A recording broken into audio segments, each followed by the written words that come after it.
For those of you who have been following my channel, you know that a few months back I picked up this bike that you see behind me, and that is a new Yamaha WR250R.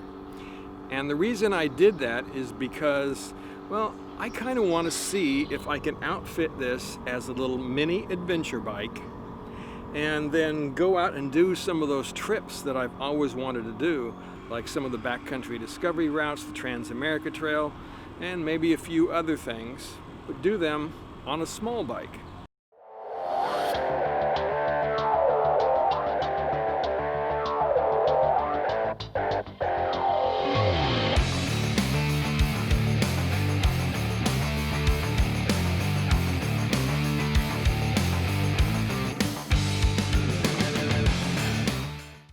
So a couple of weeks ago, my buddy Eric and I decided to take our little bikes out and put them to a test, or actually more likely put us to a test, and see if we could do a little two-day tour, doing about 200 miles each day on these bikes, riding out to western Massachusetts, following what is called the Trans-Mass Trail, and then taking a great ride home the next day.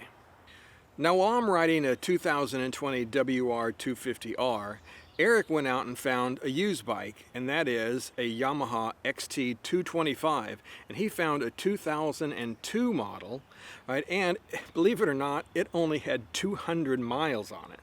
Now, our plan for this ride was to ride out from our home near Foxborough, Massachusetts, and it's about 3 hours to get out to the beginning of the Trans-Mass Trail. So we were going to ride out in the morning, about noontime be at the Trans-Mass Trail. Then we were going to ride it north and then spend the night up in Greenfield, Massachusetts before riding a nice back roads ride on the way home. So along with being a shakedown cruise for ourselves and for our little bikes, this was going to be a learning ride for me as well, in that I just purchased a new GPS, and that is a Garmin Zumo XT. Now, if you're not familiar with the Zumo XT, it is a new model from Garmin that has an improved screen. You can actually view it more easily in the sunlight, and I'll tell you, it does work much better in the sun than some of the older models. And also, it is easier to use. The touchscreen does definitely work better, and you can run it in both portrait and landscape mode, which I think is a real plus. Now, along with all those great features on this new Garmin Zumo, it also comes with both on-road maps and off-road maps, right? The topo maps. So I mistakenly thought that, well, that means that this Garmin should be able to navigate an off-road route. However, this was not the case, as we learned rather quickly. We got up to the start of the Trans-Mass Trail, and of course we were on a dirt road, and we went down that dirt road, and then suddenly we're veering back onto the pavement. I thought, okay, well, maybe we'll pick up the trail again here in a few minutes. So we rode on down the road, again down some beautiful, amazing back roads, just absolutely twisty roads, just a great ride. However, we never hit any more dirt for the rest of the day. We just followed the route, and again, it took us through a really great twisty ride all the way up to Greenfield, but we never hit any more dirt. So when we got to the hotel, we said, okay, I guess we're going to do our Trans-Mass ride going from north to south, which was actually okay because I had never done it that way before. So my mistake was that, well, basically I've never really had to follow tracks before. I've been all over this country, up into Canada, you know, all the way to Alaska and back, and I've always used, waypoints or shaping points whenever I create my routes. I've never had to follow, quote, tracks before. So again, I thought that because this GPS had the topo maps in it, that it would calculate the waypoints and so forth for me. But again, I was wrong. So what we did was we did a little bit of Googling, found out about how the tracks work while we were at the hotel that night, and we were able to display the tracks on our maps and then again follow that home. And for those of you who have never done it before, you're not going to get turn-by-turn directions there. You just get a line on the map that you get to follow manually. Now, as I said, this all worked out great. We were planning on doing one of these days as a back road ride, and the other one we were going to do the Transmass Trail. We just did them in the opposite order of what we originally thought we were going to do. And that worked out great, as I said again, because I got to do the Transmass from north to south rather than doing it from south to north as I had done on 2 previous occasions. Before I get into how I did and how this bike did on this trip, I just want to say one more thing about the ride itself. And that is that while we had a great time, it was really a really good experience to ride with Eric down the Transmass Trail on these 2 days. It was a little bit of a strange experience as well, because we were doing this during the midst of this COVID-19 pandemic. And there were restrictions on, who could stay in hotels. Everything was supposed to be, quote, COVID related if you were going to travel. But they didn't really check into that very much. They just made you sign a waiver, and they allowed us to get a hotel room. And there wasn't very many people in the hotel at all. So here we are, according to the rules of this strange new world that we live in, having breakfast in a McDonald's parking lot, sitting on the curb. Okay, let's now get into how this bike did, and I guess how I did riding this bike for a couple of back-to-back 200-mile days. I'll tell you, overall, I was really impressed with the bike, how it handled just about everything.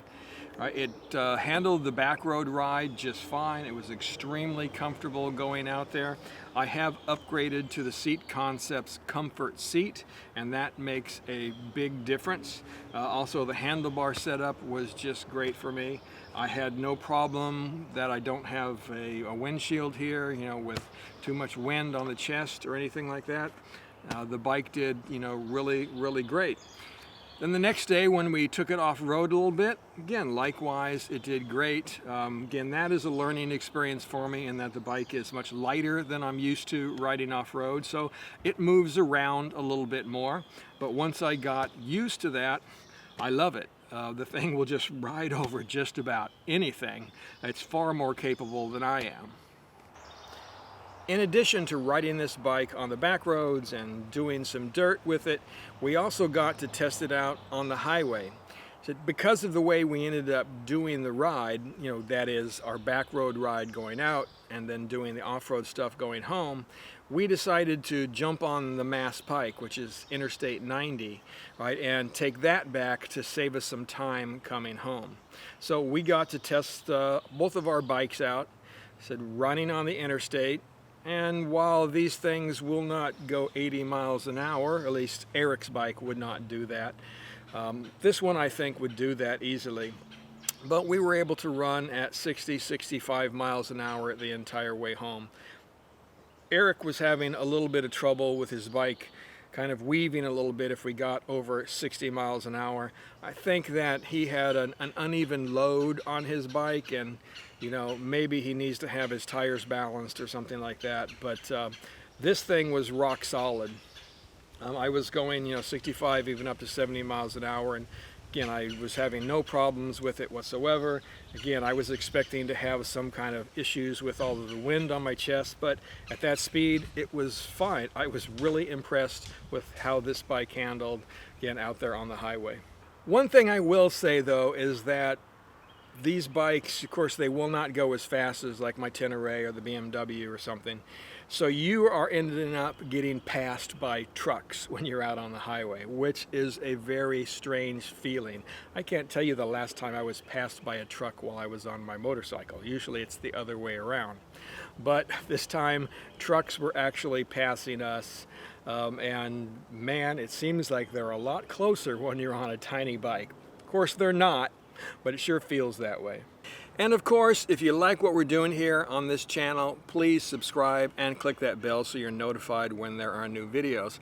Also, if you would like to help support this channel, there are a bunch of ways to do that in the description of this video that include things like buying a t-shirt, buying from Twisted Throttle by linking through our website, and I even have the GPX files for my Alaska trip and for my 60-day trip available for purchase out on my website. A lot of time goes into creating those things, and I'm only asking $1 a day for those things. So take a look at them. If it's something that you would like to do, go out there and live a dream of yours. Those things can help you out. All right, guys, thanks a lot. I really appreciate it. And next time we're going to talk about a couple of new additions that you might have noticed on this bike, and that is right here. I've got a new giant loop Coyote bag, and also up here I've added a 3-gallon gas tank to this thing, because here in July we're going to take this down and do the Mid-Atlantic BDR.